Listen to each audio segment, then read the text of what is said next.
Bienvenue au podcast Astro, Mindset et Développement personnel. Je m'appelle Ambre, fondatrice de Inte-Ipso, et mon but est qu'ensemble on apprenne à se développer, à mieux se connaître soi-même, puis à prendre le contrôle du meilleur atout pour nous aider à améliorer notre vie. Vous l'avez deviné, notre mindset. Donc maintenant, laissez-moi vous montrer que toutes les réponses à vos questions existent déjà Inte-Ipso à l'intérieur de vous. Hello guys, j'espère que vous allez bien. Moi, je vais particulièrement bien parce que je vous enregistre ce podcast-là sur mon nouveau bureau qui se monte, ok? Si vous avez vu ça, en fait, les bureaux qui s'élèvent et qui se descendent, comme ça, on peut travailler debout. Idéalement, avec un walking pad aussi, that's the goal, ça s'en vient. Mais mon chum, il m'a monté mon bureau, je suis vraiment contente pour vrai, là. C'est le plus beau cadeau que tu peux me donner, c'est quelque chose qui améliore ma productivité, fait que ça fait du bien. Bref, cette semaine, je voulais qu'on parle justement d'amour un petit peu. Je sais pas, c'est peut-être parce que Vénus est en balance en ce moment et vous le savez, mon Vénus est en balance dans mon thème astral. Reste que ça fait quand même partie de mon attention. Je me sens tellement bien, tellement settled in avec mon chum en fait en ce moment. J'ai comme envie de refléter sur d'où je viens pour aider certaines femmes qui étaient dans ma situation ou qui sont présentement dans la situation que j'étais, si je peux dire, à peut-être voir un peu plus loin et de voir que c'est possible d'aller chercher vraiment, vraiment mieux. OK? On va parler de plusieurs principes, mais reste que c'est pour inspirer. Il y a une situation, en fait, dans mes DM qui m'a vraiment touchée cette semaine, pour être bien honnête, là. Et puis, je me dois de partager sur ce sujet-là et je me dois de faire part, en fait, de mon processus pour aider, idéalement, d'autres femmes à faire le leur. Donc, sans plus attendre, on va y aller maintenant. J'aimerais en fait rentrer dans le sujet de se sentir prise au piège dans une relation, soit par attachement émotionnel, soit par attachement financier, soit par attachement familial, etc. Mais il y a toujours une porte de sortie, même si on ne la conçoit pas sur l'instant même, même si on sent que on va être détruite si on part, au final, oui, on va être détruite, mais on va se reconstruire. Dans un contexte où est-ce qu'on est détruite dans cette relation, de détruire ce lien va être constructif au final. Et c'est absolument la dernière chose qu'on a envie d'entendre lorsqu'on est là-dedans, parce qu'on a tellement investi au niveau émotionnel, au niveau mental, au niveau finance, au niveau tout ce que vous voulez, comme de mettre autant de temps, d'énergie, d'émotion dans quelqu'un, dans une relation par exemple. Ce n'est pas évident de juste se détacher puis dire « oui, c'est pas grave, je reconstruis tout » comme « ah », c'est la dernière chose qu'on a envie de faire. Mais au final, de rester et de perpétuer cette douleur, cette souffrance, qu'elle soit subtile ou qu'elle soit très flagrante, c'est la pire chose qu'on peut se faire. Et c'est pour ça que développer l'amour de soi, développer notre estime, c'est la porte d'entrée, en fait, vers une vie qui est beaucoup, beaucoup, beaucoup mieux. Parce que sur le coup, on pense que c'est ça notre vie, on pense que c'est le end-all be-all, on pense qu'on va jamais aimer quelqu'un plus que ça, on pense qu'on pourra jamais trouver mieux que ça. Mais au final, si on reste dans ces circonstances-là, ça va valider cette idée-là. Tandis que si on en sort éventuellement et qu'on commence le travail sur soi, c'est alors qu'on découvre à quel point la vie est grande, à quel point on mérite mieux, à quel point ça fait aucun sens qu'on soit resté dans une situation aussi longtemps. Mais il faut sortir de notre perception actuelle pour être capable de faire la chose. Parce que lorsqu'on est prise à l'intérieur, on est comme étouffé et on perpétue un cercle vicieux, OK? Donc, la diète mentale, elle est faite pour ça, en passant. C'est pas tout le monde qui sont rendus là, c'est correct, mais si jamais vous vous êtes séparés ou si jamais vous êtes peut-être dans le processus de penser à vous séparer, etc., travaillez votre estime. Travaillez votre valorisation personnelle, travaillez de bâtir une identité sur laquelle vous allez pouvoir vous appuyer. Puis c'est tellement dur de s'appuyer sur soi lorsqu'on a été déçu, en fait, des choix qu'on a pris, lorsqu'on est dans le regret des actions qu'on a faites, lorsqu'on doute de soi, en fait, parce que nos actions nous ont menés à un échec. Donc, nécessairement, on se remet en cause. Mais au final, ça, c'est tout le temps des leçons. Faut arrêter de s'en vouloir. Et faut arrêter aussi d'en vouloir aux personnes qui sont prises dans des situations comme ça en passant.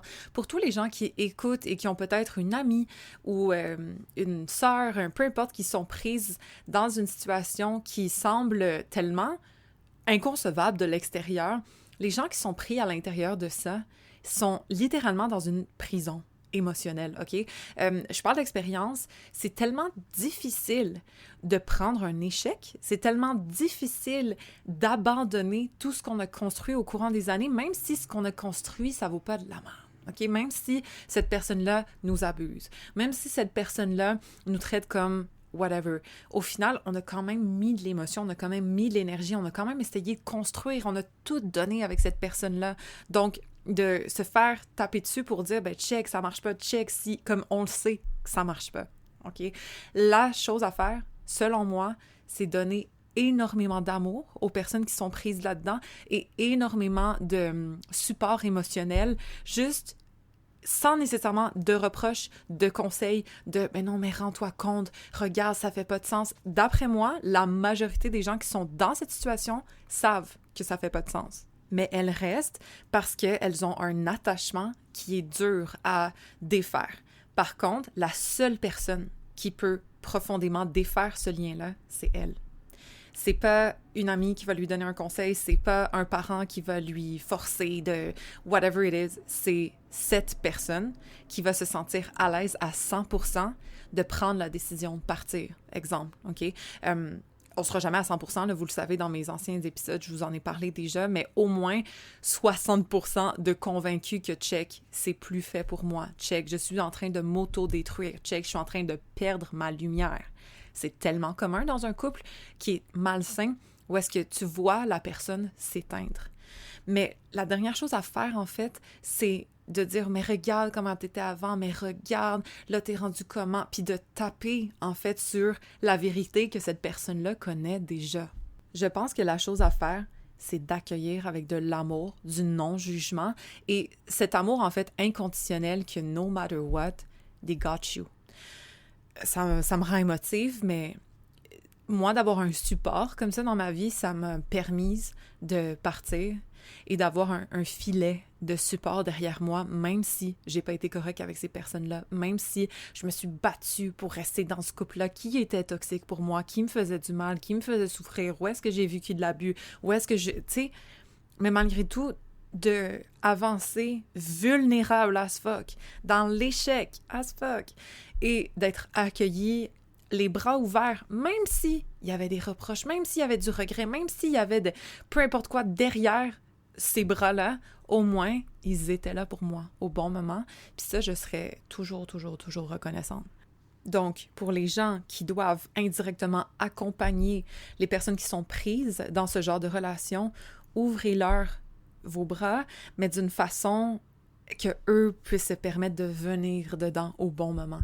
Tant que les bras sont ouverts, OK? Il n'y a pas d'imposer, il n'y a pas de suggérer fortement, il n'y a pas de comme leur ouvrir les yeux. Pour vrai de vrai, là, leurs yeux sont souvent ouverts, mais comme ils les laissent fermer volontairement. Donc, lorsque ils s'ouvriront à un point de non-retour, vos bras seront là, si vous voyez ce que je veux dire. Et pour les personnes qui sont prises dans le genre de situation où est-ce que elles se sentent emprisonnées dans un amour, dans un couple, une situation, peu importe, de mettre l'orgueil de côté, de mettre la déception de côté, de mettre tout ça de côté pour avancer, s'avouer vaincu au pire et recommencer. Je vous garantis, avec tout mon amour, que les choses vont être meilleures par la suite. De rester volontairement victime d'une situation, ça nous détruit. Et c'est juste à soi qu'on peut se reprocher. OK? Donc, c'est pas pour victim shame, là, je vous le dis.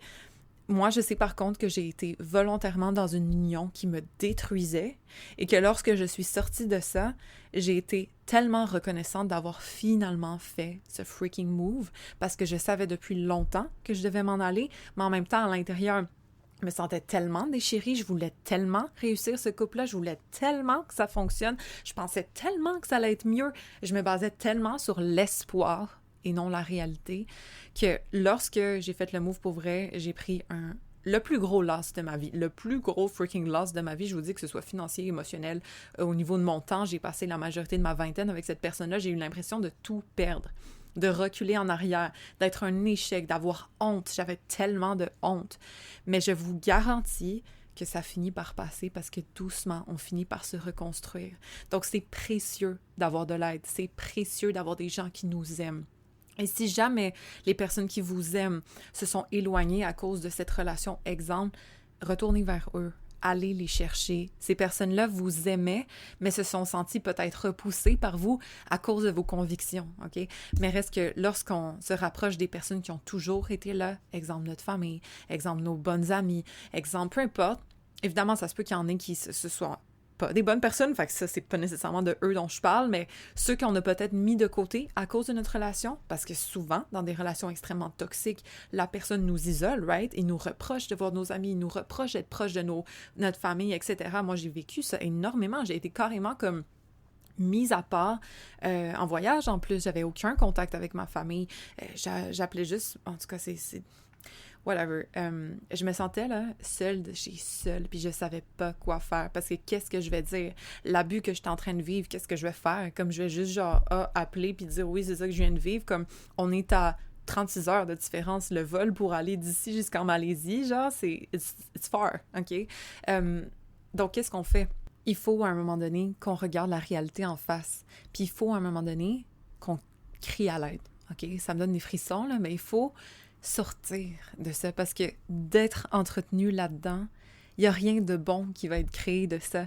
Il y a juste encore plus de souffrance, encore plus de shame, de guilt trip, de gaslight, de tout, ben oui, mais c'est ta faute. Puis là, tu te sens encore plus mal, puis tu t'enfonces encore plus dans ta situation parce que tu te rends compte que, ben peut-être que c'est ma faute, puis peut-être que c'est, tu sais, d'être responsable du bonheur ou du succès ou juste de la vie de quelqu'un d'autre, c'est non. OK? C'est juste non. Et moi, j'ai eu tellement de difficultés à me détacher de ce sentiment de responsabilité face à mon ex. Comme, il y a sûrement d'autres femmes qui peuvent comprendre, mais selon moi, c'était ma responsabilité de faire réussir cet homme-là. Exemple, c'était ma responsabilité si jamais les choses fonctionnaient pas dans notre couple. C'était ma responsabilité, toujours ma responsabilité.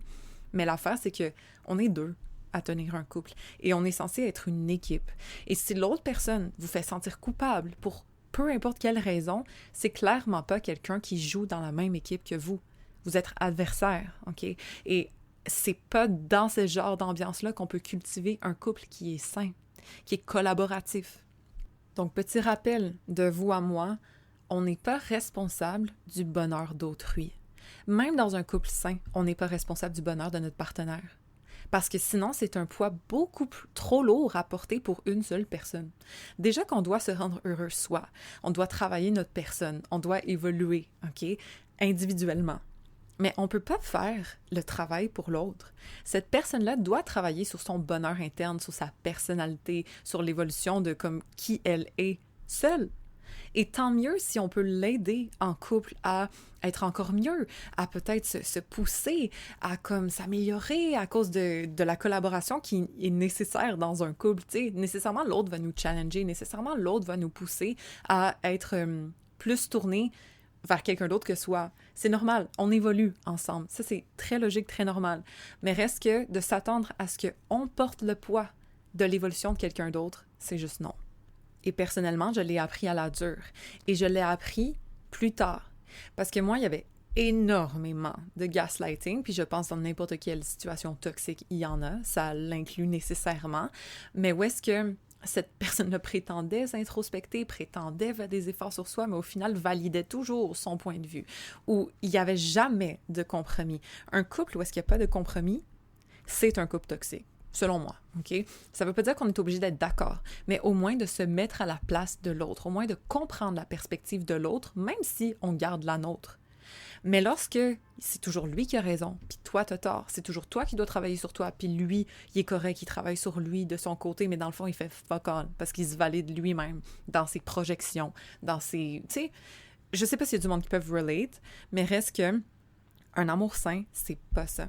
Je l'ai dit dans un autre podcast, mais souffrir, ce n'est pas aimer. Et pour être capable d'aimer profondément quelqu'un d'autre, il faut être capable de s'aimer profondément soi.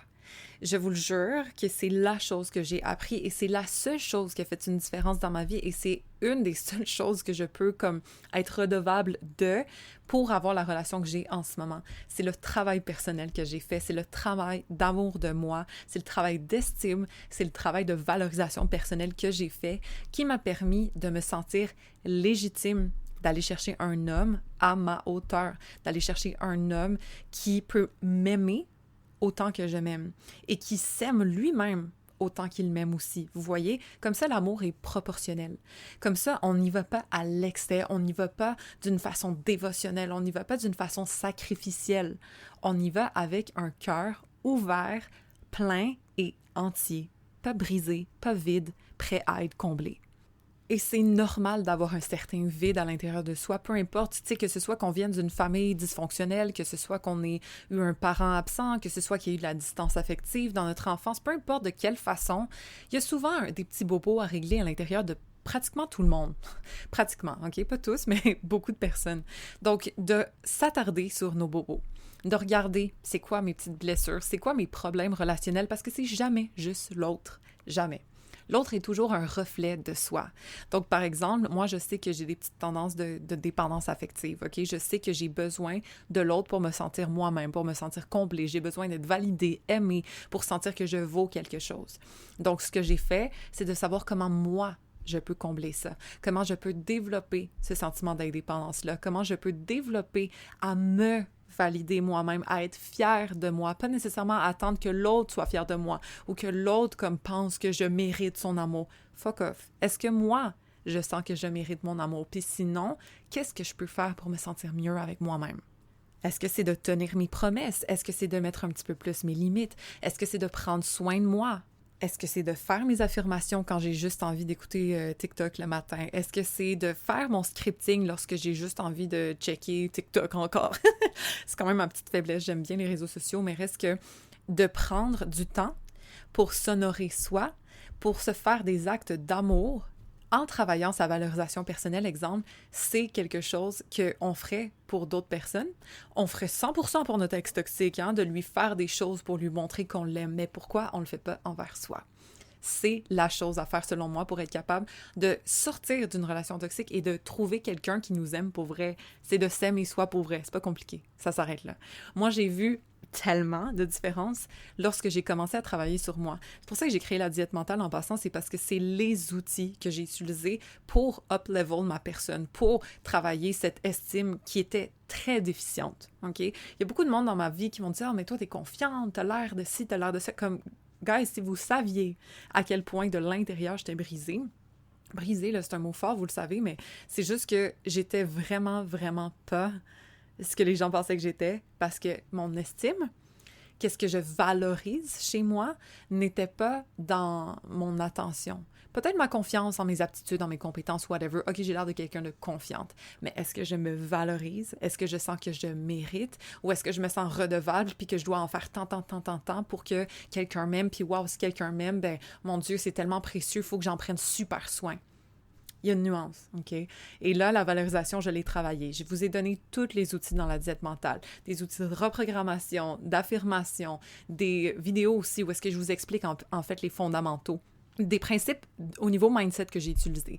Fait que si jamais comme ça vous parle, ce genre de podcast-là, je vous incite fortement à vous inscrire, parce que c'est pas quelque chose de cute en mode genre « Ah oui », comme, pour vrai, ça marche, puis c'est l'investissement qu'on doit faire pour être capable d'être la femme qu'on veut, puis d'attirer la personne qu'on veut aussi éventuellement, comme il n'y a pas de shortcut. Il faut créer son identité, il faut prendre soin de soi au niveau mental, parce que si on reste dans le même mindset, la même façon de penser, on va juste attirer le même genre de personne again and again and again. Quelqu'un qui nous dévalorise, quelqu'un qui nous manque de respect, quelqu'un qui veut qu'on le guérisse, qu'on l'aide, qu'on le règle, comme that's not the vibe. Fait que si on se guérit, on se règle, on s'aide, on n'aura pas besoin d'avoir un reflet de la vie pour le faire, parce qu'on va le faire à soi. Puis je vous le dis, la vie, les gens, les situations qui arrivent dans notre vie, c'est un reflet de ce qui est manquant à l'intérieur de nous. Ou c'est un reflet de notre vibration tout court. J'en parle dans la diète mentale. Mais reste que, ça veut pas dire que si on est avec un homme abusif, on est quelqu'un d'abusif, au contraire. Mais on est quelqu'un qui peut être réceptif à se faire abuser. Pourquoi? Parce que peut-être qu'il y a un sentiment de l'abandon ici qui traîne. Peut-être qu'il y a un sentiment de manque de valeur, où est-ce qu'on va se prendre pour acquis ici. Donc, la vie va nous refléter des gens qui vont nous prendre pour acquis pour nous faire réveiller que, girl, il y a peut-être un travail là-dessus à faire. Jusqu'à temps que tu sois plus réceptive à cette vibration-là et que tu aies changé de niveau. que t'es upgrade, parce qu'on aura guéri à l'intérieur les petits bobos qui existent.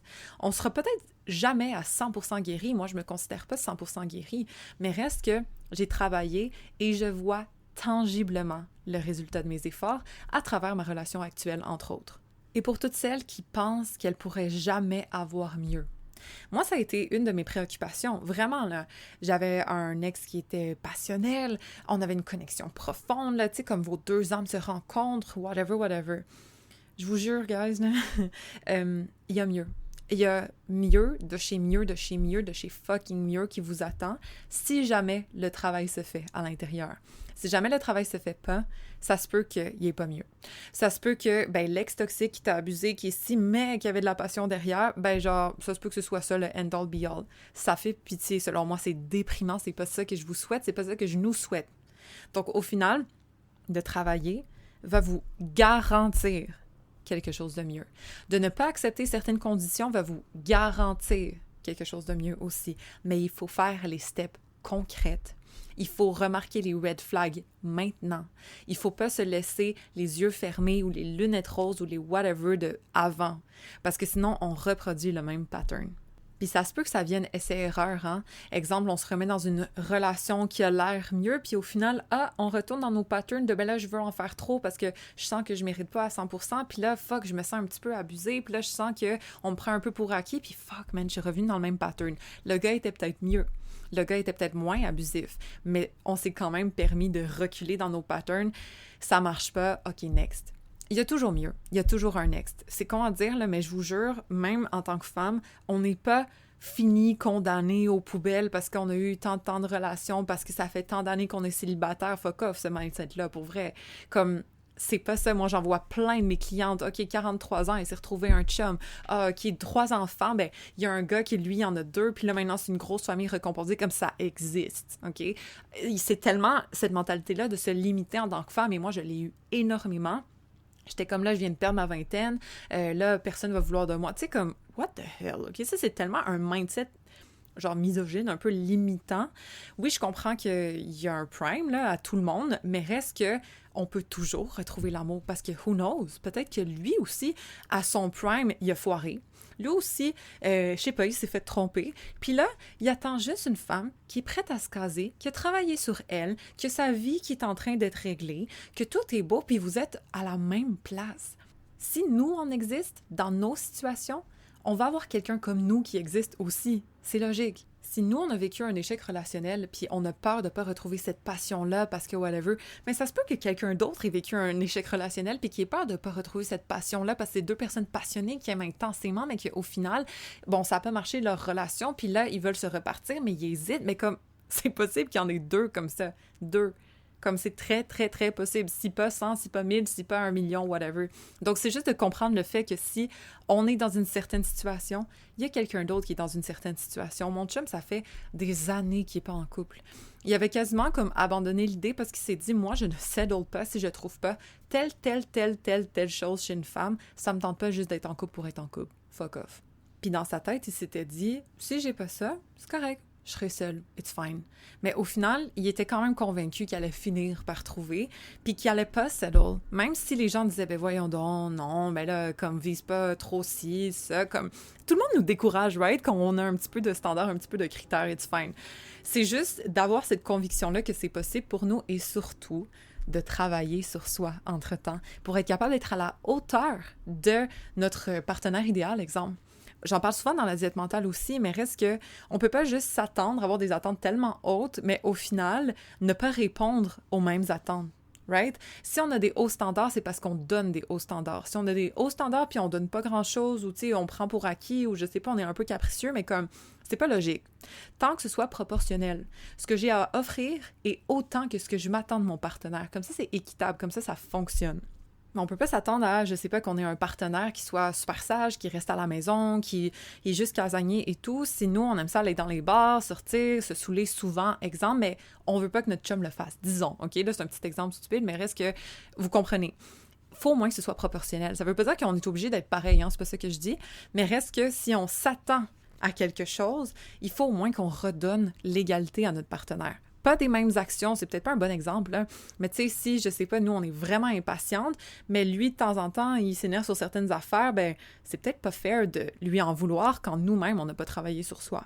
Donc, dès qu'on travaille, dès qu'on s'améliore, dès qu'on met les efforts continus vers l'amélioration de notre personne, puis c'est pas obligé d'être un travail où est-ce qu'on se fouette, puis oui, il faut que je devienne meilleur, c'est pas ça. C'est juste de se donner de l'amour, c'est juste de faire des actions continues pour mener à des résultats éventuellement qui vont faire en sorte qu'on va upgrader en tant que personne et qu'on va rencontrer des gens qui sont à une vibration upgradée aussi. Parce que lorsque on était dans, peut-être, je sais pas, le plancher avec les coquerelles, là, mais moindrement qu'on se transforme en oiseau, des gens on vole un peu plus haut. Puis qu'est-ce qu'on attire? Ben peut-être des écureuils, peut-être d'autres oiseaux, whatever, mais pas des freaking coquerelles. On n'est plus ça. On a évolué. Parce que je vous le répète, les gens qui sont en face de nous sont toujours un reflet de notre intérieur. Donc si on règle notre intérieur, on règle notre extérieur aussi. Je le mets de l'avant, puis j'arrête pas de vous parler de la diète mentale cet épisode, mais c'est parce que c'est à la base de ma transformation. C'est les outils que j'ai utilisés. Donc, dès qu'on change à l'intérieur de soi, notre extérieur change aussi pour le meilleur. Et pour répondre à la question, est-ce que c'est possible d'avoir une relation aussi intense, aussi si? Parce que, tu sais, quand c'est toxique, d'habitude, c'est pas juste toxique, comme il y a aussi des points positifs, que c'est peut-être le déchirement émotionnel, c'est peut-être l'intensité de cette relation-là, le roller coaster émotionnel qui fait en sorte que, tu sais, c'est tellement intense, c'est tellement... Mais au final, oui, c'est possible d'avoir de la passion, et c'est possible d'avoir de l'amour sain en même temps. Je vous jure que j'hésitais personnellement. J'étais quasiment prête à settle pour une relation un peu plus régulière, un peu plus normale, un peu plus paisible, sans étincelles, mais comme saine. J'avais peur, mais j'étais prête pour ça. Puis je savais que j'allais peut-être être un petit peu déçue ou que le goût de la toxicité allait me manquer. Mon chum, c'est la meilleure relation que j'ai eue, la relation la plus paisible et la plus passionnelle et intense que j'ai eue. Et c'est possible. Et il est tellement, tellement, pas pour comparer, mais tellement mieux que mon ex sur tout. Et je pensais que mon ex était le summum. Comme le end-all be-all for me, comme n'importe quoi, là. Physique et mental, tout. J'ai fait un épisode là-dessus, il y a quelques épisodes, là. Je pense que ça s'appelle « Recroire en l'amour », en tout cas. Si jamais vous voulez aller l'écouter, reste que we girls, we anyone, c'est possible. C'est vraiment possible, je vous le garantis, je vous le dis, je vous le promets. Mais il faut faire le travail. Sinon, non. C'est ça l'affaire. C'est ça le truc plate à entendre, c'est que il faut travailler sur soi, il faut mettre ces efforts-là, parce que sinon, malheureusement, on va avoir les mêmes résultats.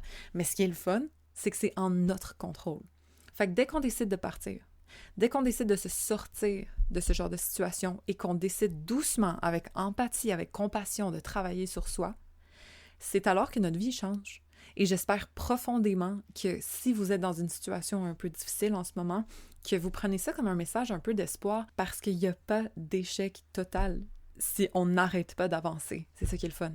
C'est juste un bump in the road. C'est ça qui arrive. Puis on n'est pas taché non plus. C'est important de garder ça parce que moi, j'avais la honte. Comme j'avais la misère à raconter mon histoire parce que j'avais tellement honte de tout. J'étais comme, ça me représente tellement pas.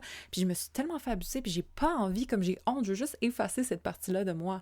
Mais de prendre les leçons de ces événements-là et de devenir, en fait, pleinement soi à travers ces événements-là parce que ça nous a construit en tant que personne. Je suis tellement contente d'avoir vécu tout ça parce que je suis une personne beaucoup plus entière qu'avant.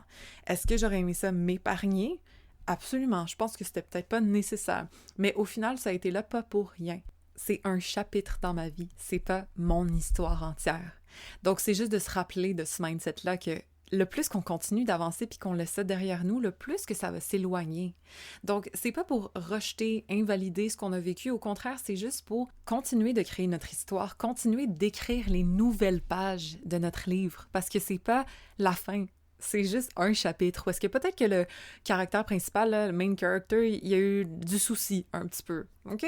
Puis les histoires où est-ce que c'est trop paisible, anyway, c'est plate. Fait que c'est correct de temps en temps de vivre des péripéties qui peuvent être déchirantes parfois, mais le but, c'est qu'on veut voir le main character avoir du fun, on veut voir le main character comme relever ces défis-là, puis se transformer, évoluer, puis réussir plus tard. Mais pour faire ça, il faut le faire avec sa propre histoire. Il faut sortir des choses qui nous en empêchent et il faut être capable d'avoir le courage de continuer sa vie malgré tout, sachant que la vie nous réserve des belles choses par la suite. L'entre-deux, c'est difficile. Je vous l'avoue, je le sais. mais I've been there et je vous jure que ça en vaut totalement la peine. En espérant que vous ayez aimé ce podcast, que ça vous ait peut-être inspiré à juste considérer la situation dans laquelle vous vous trouvez, à savoir si c'est vraiment quelque chose qui vous fait du bien ou si c'est quelque chose qui vous empêchez en fait de sortir de là parce que ça devient une espèce de prison émotionnelle. Je vous jure que je vous comprends. Si jamais vous avez besoin d'aide, s'il vous plaît, cognez à la porte des gens que vous aimez. Il y a aussi l'IVAC qui existe, qui est au Québec en fait un programme où est-ce qu'on peut avoir des subventions pour de la psychologie si jamais on a vécu de l'abus. Donc, gardez ça en tête. Si jamais il y a quoi que ce soit, vous savez où m'écrire aussi par DM sur Instagram. Mais prenez soin de vous. Puis, faites attention de ne pas tolérer des choses, en fait, qui vont être nuisibles à la construction de votre personne, puis au contraire de travailler sur votre amour de vous et non juste l'amour que vous avez à donner, surtout pour les gens qui ont un énorme cœur. Ça va faire la plus grosse différence dans votre vie relationnelle. Donc, en espérant que ça vous a aidé un petit peu, si jamais vous pouvez mettre un 5 étoiles, ça me fait toujours plaisir.